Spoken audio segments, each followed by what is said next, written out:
So, ayan na nga guys, is gagawa tayo ngayon ng yung trending Oreo Milo ngayon na with milk. Ayan.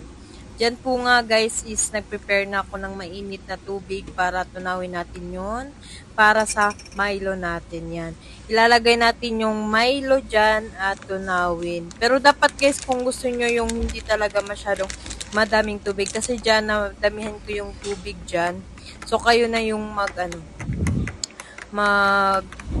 na lang, sukat ng tama talaga. Kasi gusto ko kasi din madami yung Tas yan, kumuha na ako ng milk na Bear Brand. Pero kahit anong gusto nyo, milk. Kung anong gusto nyo. Tas dapat din dyan guys is konti lang talaga yung tubig dyan kasi medyo nadamihan ko. Kaya parang medyo lab na siya.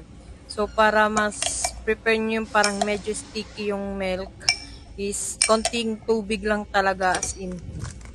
Tas lagyan nyo na ng yelo. Yan, tas dinurog ko na po yung Oreo dyan para may lagay natin dyan sa natin. Sa ating milk. Yan. Ganyanin nyo lang po guys para makuha nyo yung taste. Tapos guys, halu-haluin nyo lang po siya. Pero depende na sa inyo kung anong gusto nyo.